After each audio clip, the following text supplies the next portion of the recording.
Form भरला पण तुम्हाला कोणी काय दादागिरी केली, दम दिला, काय काय झालं काय तुमच्याकडे? बोला बोला काय झालं?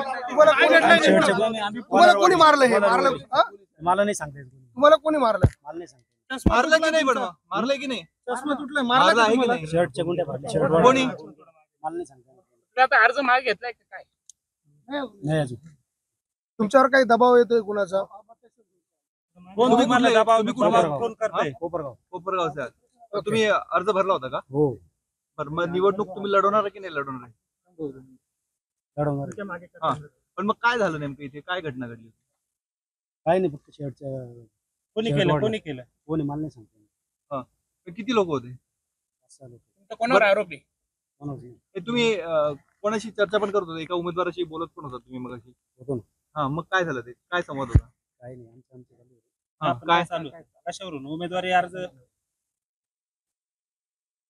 दमाजी केली का तुम्हाला? काही तुमच्या बोलण्यामध्ये भीती दिसते?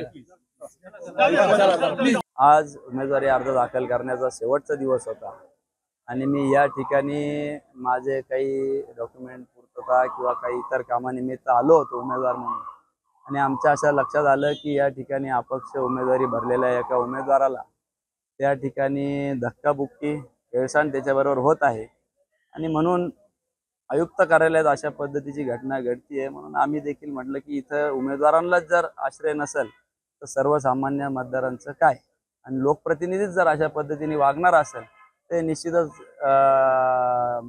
लोकशाहीला काळीमा फासणारी गोष्ट आहे. एक विद्यमान आमदार एखाद्या उमेदवाराचं धक्काबुक्की करून किंवा या ठिकाणी हेळसांड करताय, त्याच्यावर दबाव आणताय, त्याचे बटणं तुटलेले आहे, त्याचा चष्मा तुटलेला आहे, आणि अशा पद्धतीने जर आयुक्त कार्यालयातच होत असेल तर निश्चितपणाने एक खेदजनक बाब आहे. तुमचा कोणावर आरोप आहे? माझा आरोप नाही, त्या संबंधित उमेदवारांनीच सांगितलं की विद्यमान आमदार जे या शिक्षक मतदारसंघात आहे त्यांनीच त्यांच्याबरोबर अशा पद्धतीची वर्तणूक केली. आणि दुर्दैव आहे की शिक्षक मतदारसंघामध्ये जिथं वैचारिक विचार, जिथं आपण लोकशाहीचे मूल्य जपण्यासाठी आपण निवडून देत असतो, अशा निवडणुकीमध्ये अशा पद्धतीच्या घटना घडणं म्हणजे एक खेदजनक आहे, आणि मी त्याचा एक लोकशाही मानणारा कार्यकर्ता म्हणून, उमेदवार म्हणून मी जाहीर निषेध करतो. अपक्ष उमेदवाराला तुम्ही पाठिंबा देण्यासाठी आला?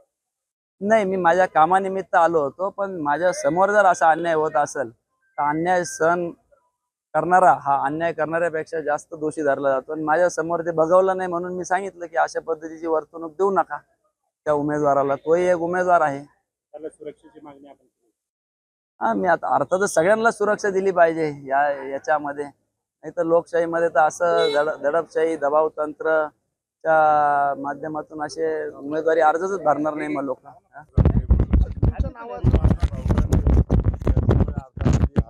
केलं आमच्या बाबांनी आणि किशोरदारांनी नावाला त्याला उचलून आणलं. ती परंपरा आहे त्यांची आली. नाही, माझा काय संबंध, माझा काय, हे त्यांच्याच माणसाने केलेलं, त्यांच्याच माणसं, संरक्षण त्यालाच होतं.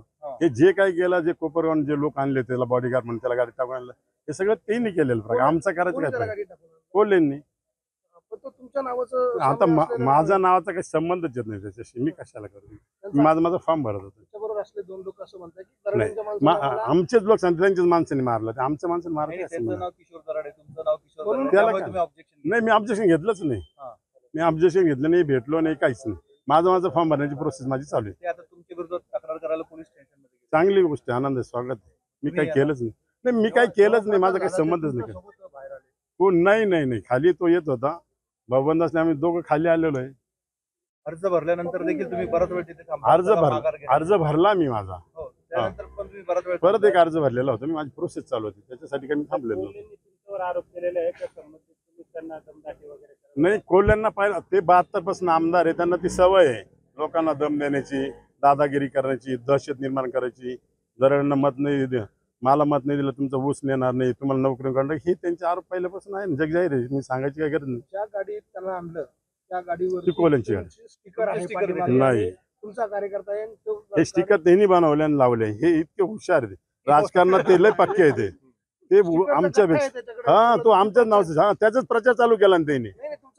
त्याचाच प्रचार चालू केला. नाही, अजिबात नाही. आज गाडी नंबर घ्या, आरशी बुकवर चेक करा. एकही नाही, एकही गाडी नाही आमची. कशी काय आमची गाडी राहणार?